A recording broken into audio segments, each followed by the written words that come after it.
Temperate zones and tropic climes, and on through currents and thriving seas. Winds blowing through breathing trees, and strong ozone and safe sunshine. Good planets are hard to find, yeah. Good afternoon, KSQD listeners. It's every other Sunday again. And this is Sustainability Now, a bi-weekly KSQD radio show focused on environment, sustainability, and social justice in the Monterey Bay region, California, and the world. And I'm your host, Ronnie Lipschitz. Many of our listeners probably know that the UC Regents recently approved the university's Student Housing West proposal, which includes large buildings with some 3,000 beds on the west side of campus, large Stalinist-type buildings in my view, and the relocation of family student housing to the iconic East Meadow on the east side. Whether and when construction will begin is anyone's guess, but a lot of people are opposed to the move. A lot of people are in support of the building as well. My guests today are Nadia Peralta and Bob Majzler of Protect East Meadow, not to be confused with the East Meadow Action Committee. Protect East Meadow has been active at UCSC in opposing the family student housing project on both financial and ecological grounds. Nadia is a full-time pre-med student and practicing clinical herbalist. Bob is a UCSC lecturer in psychology with interests in social and environmental justice. Both are strongly committed to preserving open space on the UCSC campus. Bob and Nadia, welcome to Sustainability Now. Thank you. It's so nice to be here. And Bob, you can unmute yourself. Can you hear us? Can you hear me? Now we can hear you. Great to be here, Ronnie. Thank you. Okay. Why don't you start by telling us about your group and then about yourselves, who you are. Sure. Thank you.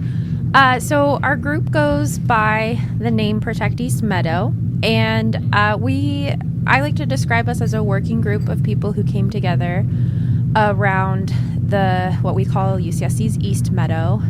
We started meeting regularly last summer in July, and we met after myself, Nadia, got one of the EMAC, East Meadow Action Committee, newsletters that was talking about how the struggle for the East Meadow was ongoing. And there was a little bit of hope in the newsletter at the time that made me think that if those of us who were interested in seeing an alternative to developing on the Meadow got together regularly, that we could raise some more public awareness about the nuances involved in the project and alternatives to it. And fortunately, there were other friends and colleagues, longtime comrades, who came together to do that as well. Do you want to add anything, Bob? That's great, Nadia. Yeah, just that, as we like to say, we have a really, I think, good and respectful relationship and grateful relationship to EMAC, but we are also a little bit different in our approach, and we'll probably talk about that a little bit as the show goes on. Yeah, it would probably be useful to know about the difference. Well, let's start. Some of our listeners may not know exactly what Student Housing West entails, and I mean it's been going on since 2017 or so. I think that's when it was first proposed, and so now it's 6 years later, and no ground has been broken. So, what does Student Housing West involve and include? Yeah, that's a great question and always a good place to start. So, Student Housing West, as the name would suggest, is a redevelopment that was supposed to take place on the west side of campus. And that's really important because we are talking about this struggle for the East Meadow, so these two opposite directions and locations on campus. And so Student Housing West has a lot of really valid needs and reasons for being a thing. It involves family student housing, which is on the west side of campus, and my understanding is that family student housing has a lot of issues. It's an old building. There's some pretty chronic black mold problems, and it really doesn't accommodate all of the students with families that need housing. And so the original proposal was to tear down that building and rebuild it higher and bigger to accommodate more people. So that was passed by the Regents and then vetoed by California Fish and Wildlife.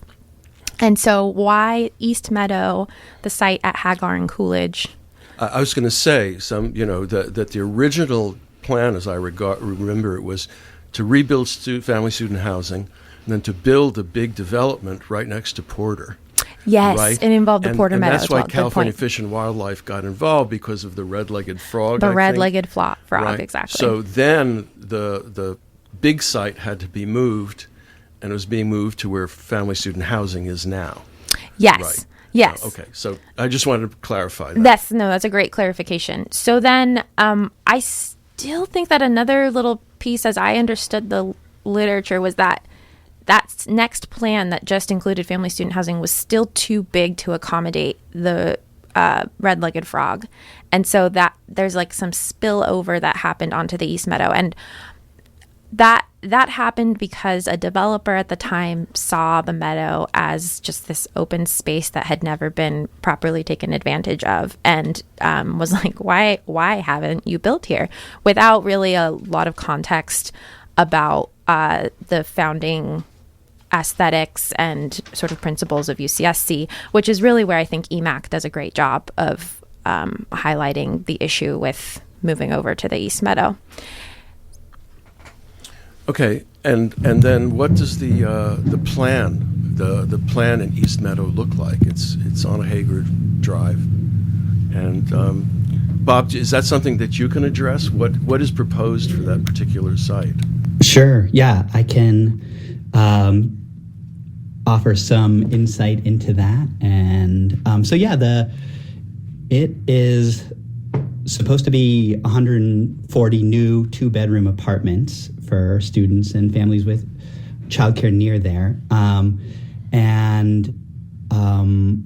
So that is how many beds it would have, and that's an important piece of it. This 140 beds would only represent 5% of the 3,000 beds that this Housing West, Student Housing West plan is supposed to have. So, that's what that would look like. It would, we're hoping, that it doesn't start next year, but the university would like to start building on it. It had a recent, go ahead from the Regents in a recent meeting. It got the green light, and that was something that sort of came about a little bit unexpectedly. It had been in litigation, a few lawsuits from the city of Santa Cruz, residents of the city of Santa Cruz. That's where it's at right now.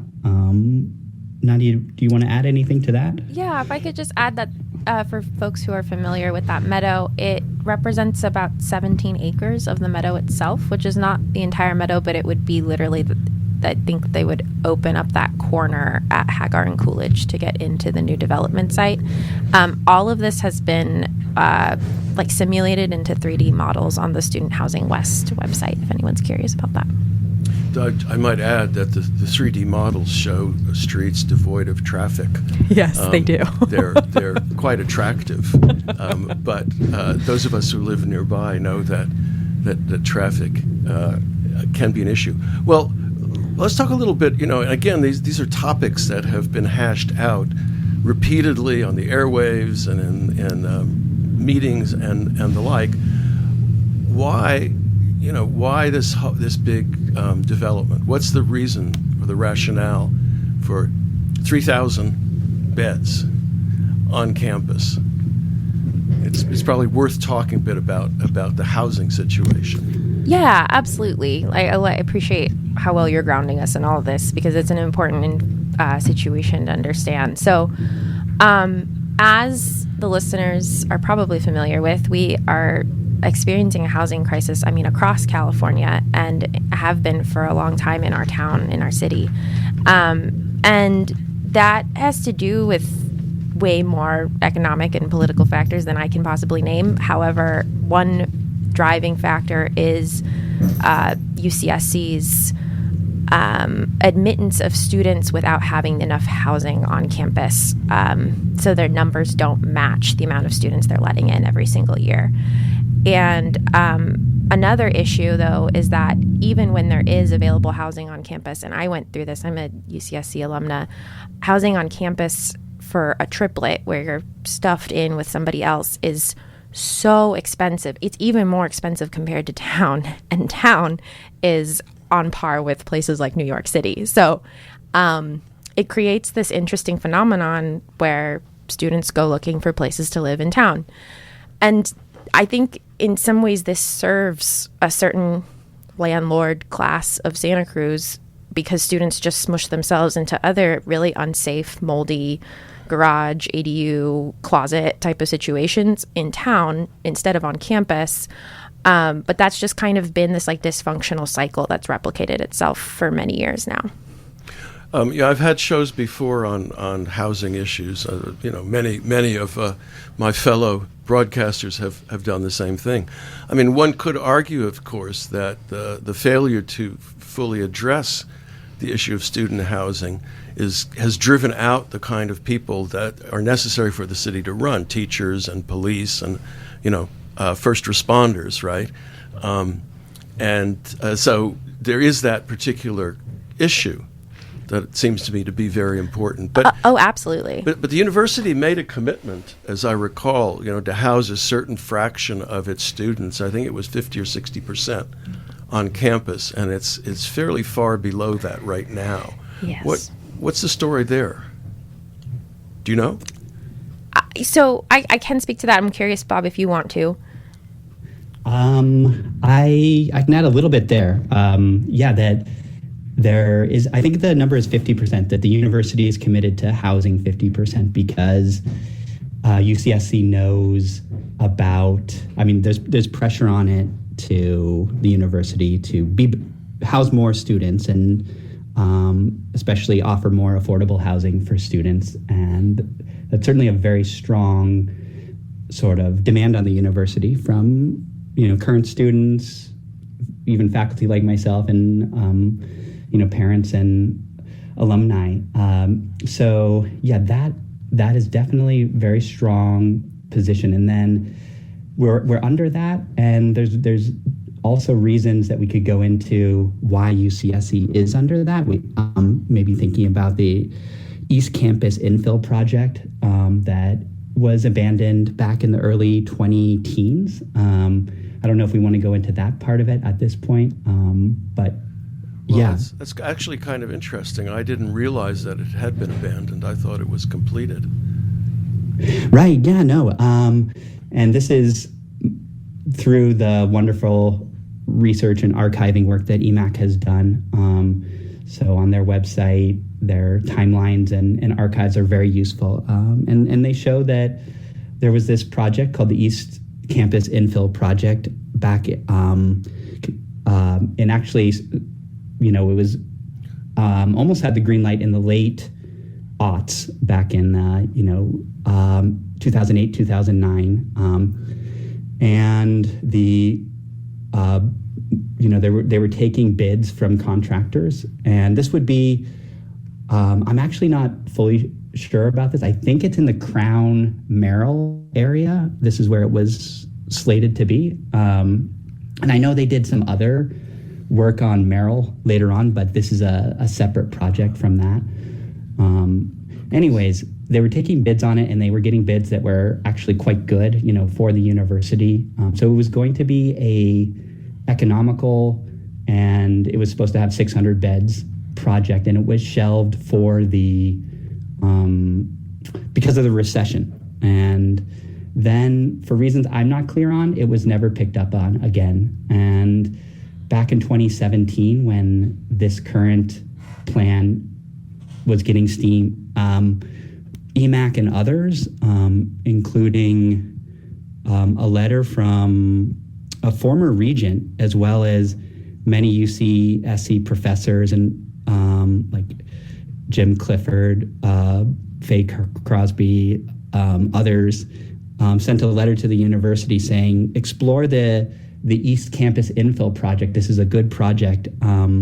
This was at the very end of the period where Blumenthal was chancellor, and so there was an opportunity at sort of like when Blumenthal was ending and current Chancellor Larive was taking over to re-explore this East Campus infill, but that was not taken up, unfortunately. And can I add to that? I actually love that Bob is grounding us in sort of the chancellorships, because I actually think that has a lot to do with sort of the trends of what's possible and what happens. And I think that I have a various community organizing background in Santa Cruz, as well as one of the things I've done is organize alongside the Amabutsin tribal band for more recognition and during the bell removal process. And something that really struck me at the bell removal process, because UCSC was there, and they UCSC and Chancellor Larive, I think any chancellor I've ever seen there in all my years of doing this, loves when it looks good, and they just love looking good. And so things like the land acknowledgement, things like taking down the bell, symbolic things that make them look good are just what they're all about. And the thing about moving, like bulldozing basically a bad idea, which is what this is that it makes Cynthia Larive look really good, that she's doing something about the housing crisis when it's not a thorough process. And there's a lot of there's been opportunity. What I want to highlight is that Bob has often said that there was opportunity to consider other options, that it just has felt like the UC has not taken. All right, you're listening to Sustainability Now on KSQD. I'm Ronnie Lipschutz, and my guests today are Nadia Peralta and Bob Majzler of Protect East Meadow up on the UCSC campus. And we've just Nadia was just making some comments about university looking good, about which I will say is that no university wants to look bad. And there are no universities that ever advertise such things, right? If they get caught in a scandal or somebody on the campus, does something untoward, then they have to admit something's gone wrong. But I have never, in 30 years of being at UCSC and watching the university, I've never seen any announcements that were in any way not highly positive. And you can understand what that is. Well, look, let me get back to some of these other issues, right? Why should people in Santa Cruz County and in the city actually be concerned about East Meadow? As someone wrote this morning in the Sentinel, there are 2,000 acres. What's 17 acres? So, why is this an iconic site? I mean, what's going on? It's interesting. We use the word iconic because I think our culture lacks comfortability with a relationship with land that's sacred, because I think that's a charged word because of the trauma from the Christian church. But before that schism, the idea that land is relational and that the land is sacred would have to do with the fact that it's a powerfully charged place, like the way a church or a synagogue or things that we are more culturally comfortable with being powerfully charged places are.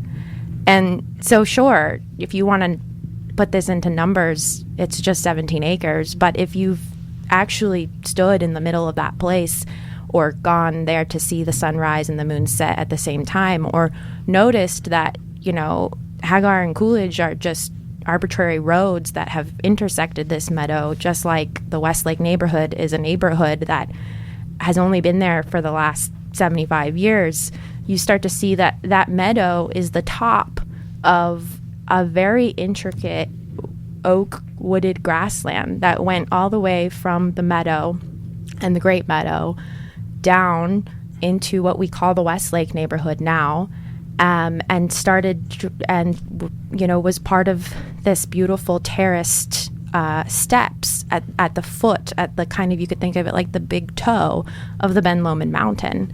And during the Spanish colonization period, that area was called Tres Ojos de Agua because there are these incredibly mysterious and prolific springs that spring on Spring Street at the Lutheran church, in people's backyards. It's a place where the water table is really high. And I mean, anyone who likes to walk at the Poglenip knows that it's a very special place. And it doesn't take a stretch of the imagination even to see that. So the University of California came into owning this land. And at the inception of UCSC, there were certain values that were held about how they were going to build, which included, low buildings, beautiful architecture, places that would inspire thought and would inspire creativity, and were part of this idealistic understanding of what a university is. And so what we call the East Meadow got spared in that building process because they wanted to build into the trees. The meadow gets a lot of sun, and had been used previously as grazing area anyway.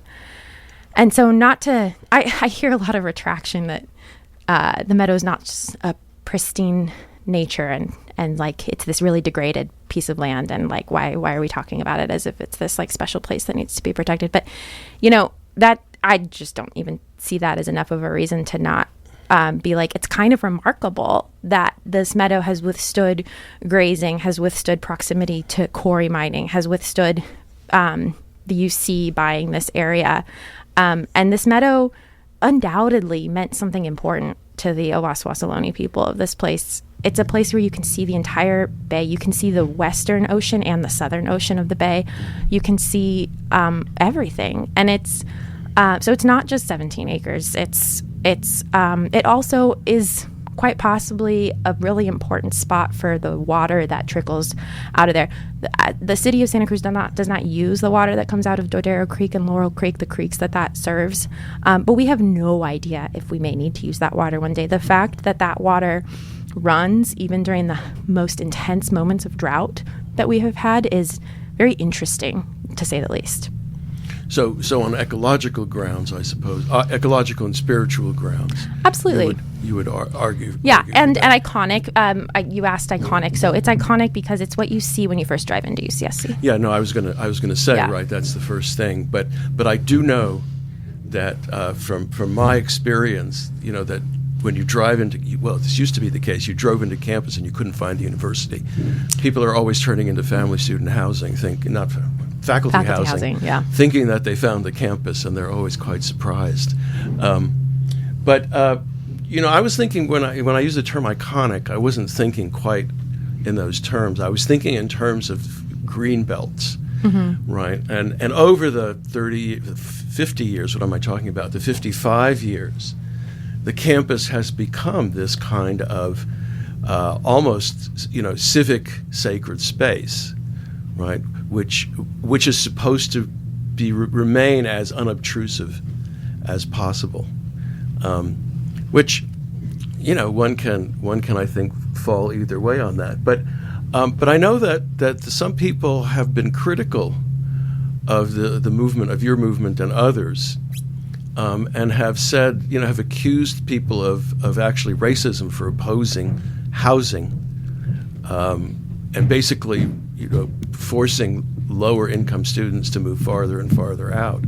And I mean, how do you respond to that? I'm playing devil's advocate. I hope that's okay. Oh, sure. How do you respond if someone says that to you? How do you respond? Or maybe Bob has something to say about being in Sure, psychology. I can start on this one. Yeah.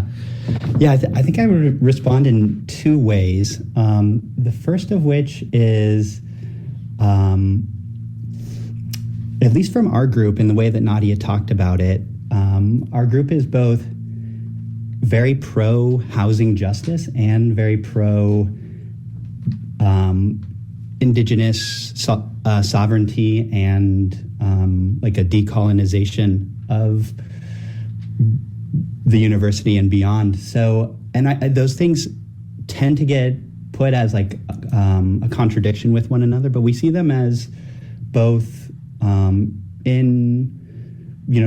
very important values that we hold, and we don't think that it's a contradiction. And so, thinking about the land as, first of all, the UCSC being on unceded territory of the Owasso speaking people, that also reframes this conversation in important ways that we are, attempting to do. And I think that perhaps that hasn't been done enough in this movement. So that's part of it. The second part of it is that the East Meadow housing, it's not really going to have any effect on the Santa Cruz housing market. It's not going to produce more like low-income housing for students or for groups who have historically been excluded from the university. And so if the university wanted to do that, it would have taken the East Campus infill project more seriously, because 140 beds, that's as Nadia is saying, that looks a lot better than any effect that it has on the housing market.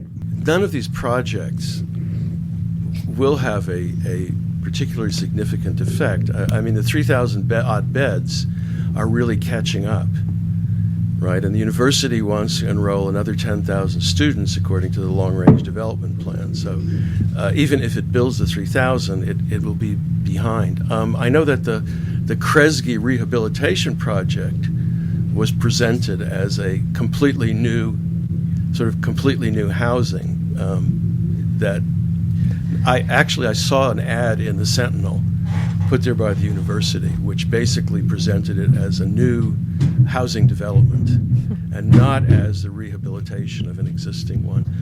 You can hear, folks, that I am sorry, I'm a skeptic too. I should be more balanced. During my last sabbatical, I wrote an institutional biography of UCSC, and so I read lots and lots of documents.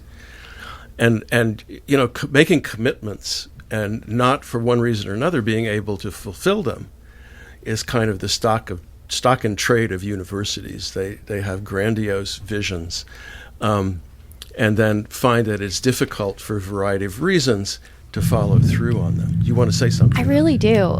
Before we break, I think that's really interesting and a really great point that you bring up, Ronnie, because I just find that it really insults our intelligence to think that then it's like fair or appropriate to posit people who've traditionally been excluded against a meadow.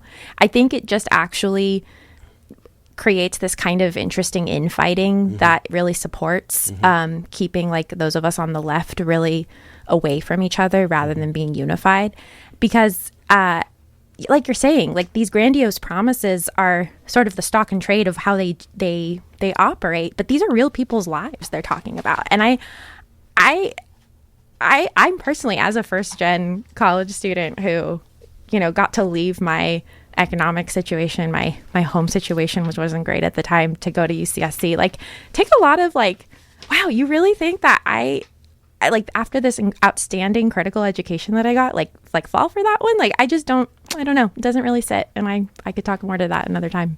You're listening to Sustainability Now. I'm Ronnie Lipschitz, and I'm here with Nadia Peralta and Bob Majzler, who came from the, hold on a second, Protect East Meadow, right? And I mentioned earlier, there's also the East Meadow Action Committee. And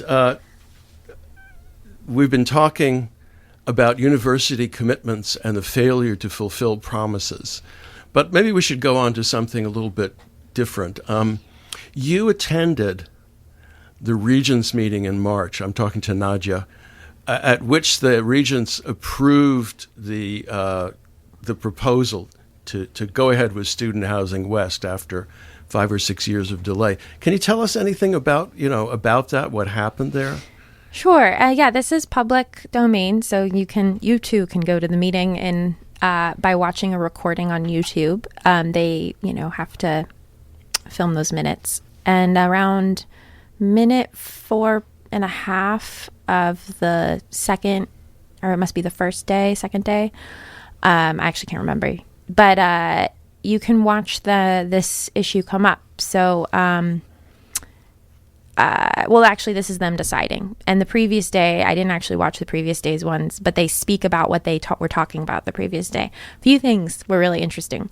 The first was that Mayor Fred Keeley himself was there in support of building on the East Meadow. And the Regents have historically actually approved this. They've, except one used to vote it down. This time they unanimously approved it. And I think it really just speaks to the intense pressure that they feel that they're under from everybody who is really desperate for housing, which is super understandable.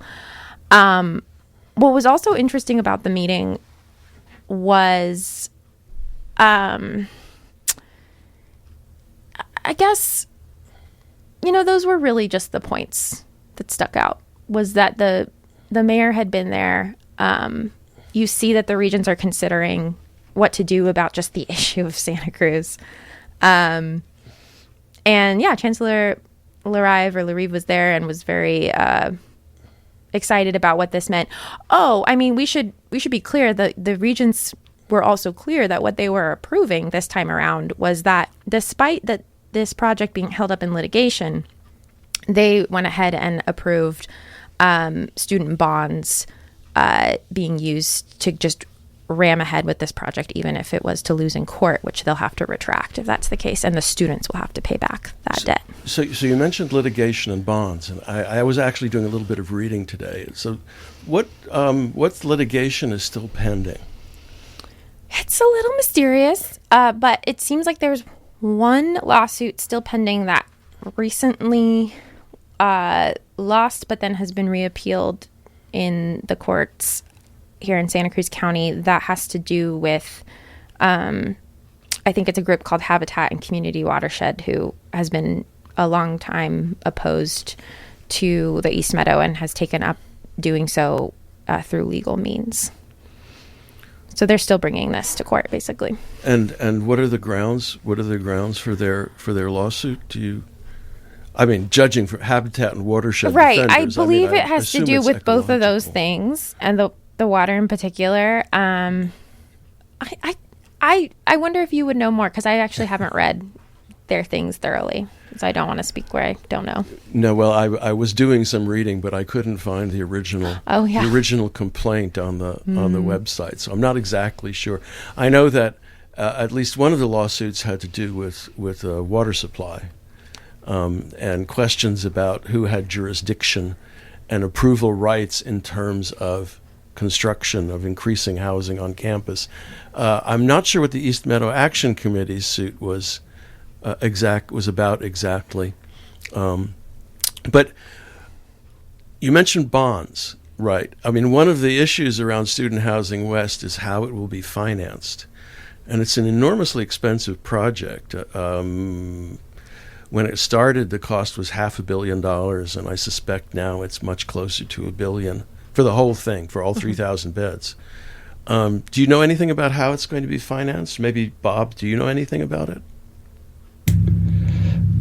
I'm putting you on the spot. I really don't know. I haven't looked that extensively into the financing part of it. Well, okay, so I have it here, actually. Oh, okay, good. It looks like, so as I said, the 17 acres. So as you're saying, actually, I see here, I also have about $1 billion now that this costs, which is just wild thinking about how much. And so my understanding is that it's really unusual that the university would go ahead and approve of moving forward with a project while it's being litigated, because a bond is like sort of money that they project they will have, or like an invested type of money. And so risk basically makes that bond not like a safe investment for investors. The risk is that if the litigation is successful, right, in stopping the project, and the university has already sold bonds, that the bonds will then have no value, right? So investors, the flip side of it is if the university guarantees the bonds through student generated revenues, that seems pretty reliable, right? So I don't know what the interest rate is, but it's low risk. So I think that's the catch, right? Right. So typically it's these buyers who accept the litigation risk. And so since that's unlikely for them to do with it being litigated, UCSC proposed to load the risk onto its on-campus students. Mm-hmm. So that was basically the huge departure from common practice that happened. So the students would be made to bear the risk, and if basically this fails in court, the project would basically not produce any rent revenue, because that's the promise, is that this project produces rent revenue. And then all other students on campus rents would be increased to pay back this failed bond, which sounds horrible. Yeah, although it might be less than actually going through with the entire project. Well, let's talk about alternatives. Do you guys have any ideas about where family student housing might be sited instead? Have you thought about that? I have. Yeah. I think that there's a little bit of hubris around just... I would think that family student housing could happen where it was supposed to happen, on where the current family student housing is, just at a small enough scale to appease the red-legged frog situation. There's also an idea of just breaking up family student housing. So you could do some family student housing there, some down at the property on 2100 Delaware, or some at the already approved Eastville campus spot, which, as Bob said, is just above Crown Merrill in the forest there. While I find it a useful practice to come up with alternatives, I also think that, I don't know, I have this funny stubbornness that comes up sometimes, which is like, wow, people are paid hefty salaries to do this. Like, I'm just volunteering out of my heart to just, like, and it's really always funny to me, not that you're saying that at all, but just like how we as people are made to kind of come up with these things that people are paid six figures for, is kind of funny to me. Well, let's be honest. When you pay somebody six figures, they're not going to tell you can't do it, right? Yeah. And I think there's a virtue in being able to say, well, where could you put them? Put the students. Where else could you do it? And the Regents just recently bought Hilltop Apartments out on Western for a pretty penny. That was the subject of a Talk of the Bay that Chris Crone did at some point. Yeah. I sort of remember it was at least $150 million. Now, of course, that doesn't, since it was mostly student occupied and now is student occupied, I don't know what impact that has on housing overall. Right. But, there are not just locations on campus, but potentially other places in town. So, it's useful to be able to say, well, here's a possibility. Yeah, which is why I list that 2100 Delaware site, and it's also why I think that housing, the infill project east would be great. I think that I've gone to so many LRDP meetings. I can't think of one off the top of my head that I could cite, but I know they have different infill projects planned for the next 20 years, and it could have been easily one of those. Like, there's definitely a lot of options. So I really hear what you're saying, and in the spirit of that, I agree. Yes, well, one of the interesting things, of course, is that Student Housing West and the Long Range Development Plan are treated as two entirely independent endeavors, right? That the LRDP says nothing at all about that particular plan, instead talks about building new colleges, which will also be extremely expensive. Oh, well, what are your hopes then? What are you going to be doing? Yeah, good question. Well, I'd say in the immediate, it's just to keep offering nuance, because I think that people can be creative. It's also about offering students more nuance and more opportunity to think imaginatively and creatively about housing options. Something that we have coming up in May is we're going to be hosting a housing justice type of talk where we'll invite people to come talk about what that could look like. People have great ideas of what that could be. And I think it's also just not giving up on, even though it's unlikely, the possibility that this won't work out, because this is an important part of this campus's legacy, but also I think it's something that now at this point we are leaving for the younger generations is this issue of nuance of where the money's going and what it's being used for, of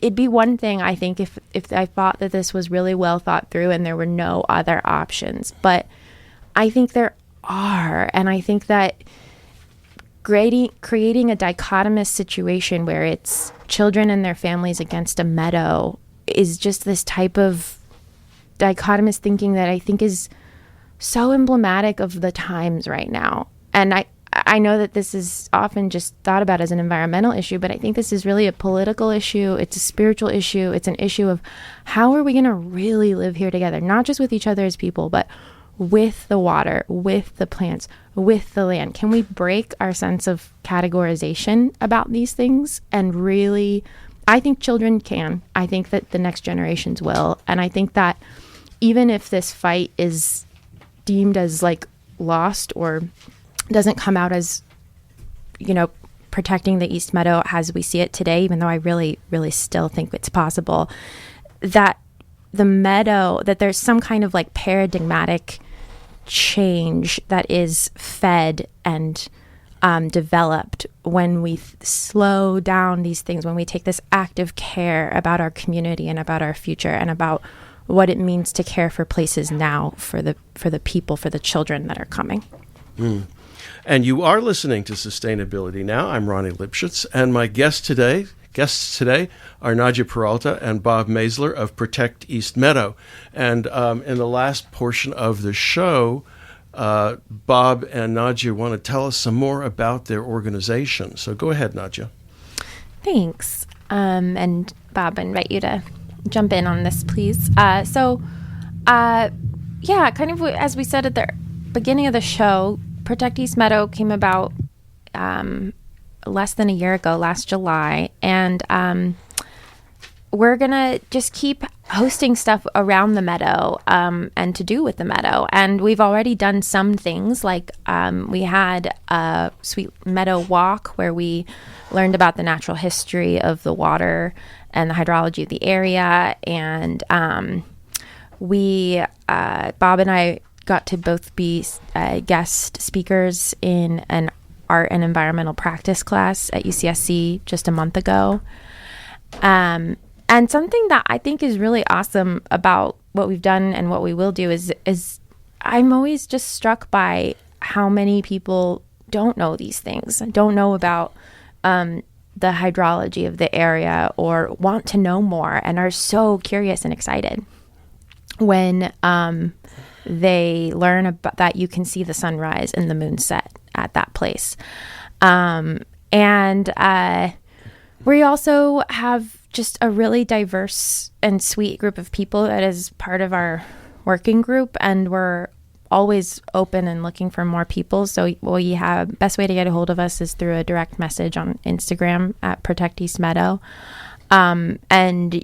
Please come check it out if you'd like, and you're welcome to join our meetings. And we try to just take on what feels best and most productive in the moment and support each other in that. And so something that I felt would be really wonderful while we still have the meadow as it is to take children into the meadow and start looking for the western burrowing owl, who is supposed to be in the meadow and was last seen there in 2018. And they haven't been seen again. And for all we know, they're still there. It's just that no one's looked. And the meadow is very big. So who better than to find a small 7 to 10 inch owl that burrows than young children? Where on the meadow where did they live? I've heard about them for decades, but yeah. I've never seen any. Yeah, they would be tough to see because they would come for their breeding season between about now through, or like February through May, and we're typically seen kind of more on that upper part of the meadow where it starts to slope up. Yeah. And they're interesting creatures. They're interesting owls because they don't live in trees, and they appropriate old squirrel burrows and rather than making their own. And they look like a Furby. They're so cute, and they are threatened to extinction because of overdevelopment in California. Unfortunately, the California Coastal Commission and Fish and Wildlife has a bad habit of approving development sites that allow for moving them. But they are considered threatened, and if they were there, that would be interesting. So, yeah, I didn't tell the children where they had been previously seen, just that they were supposed to be in there, and the kids I was with ran that meadow, that giant meadow, in like 20 minutes. It was incredible. They were 9 years old. They were just able to run the entire meadow, and they found some promising burrows that I'm excited to set some cameras up at, and just to see what's there. What do you look for? Owl scat or? We look for owl scat. We look for signs of that they're nesting, and also just like what looks like could be a abandoned previous squirrel den. So didn't see the scat, but saw some promising dens. So I think we ran out of time. I had to take them back to their parents. So I think that we'll look for the scat next time, and I'll show them what that looks like. They're amazing at finding things. So I mean, this housing issue isn't going to go away, right? And the university is probably, well, we know it wants to build on campus. Has your group thought anything about the future? Do you want to answer that, Bob? Yeah, like Ronnie, is that question directed to like the future of housing on UCSC? The campus, look, I mean, East Meadow is a special place. The campus as a whole, is really has this sort of symbolic value to the city and beyond, which goes far beyond its utilitarian purpose, as a university. And I think a lot of concern in the community about what's going on up there is not so much, it's disrupting the city on the hill, as it were, right? That city on the hill image, which is really not appropriate anymore. So the university is going to come forth with future plans, right? And one of the questions will be where to build, what to build, how to build it.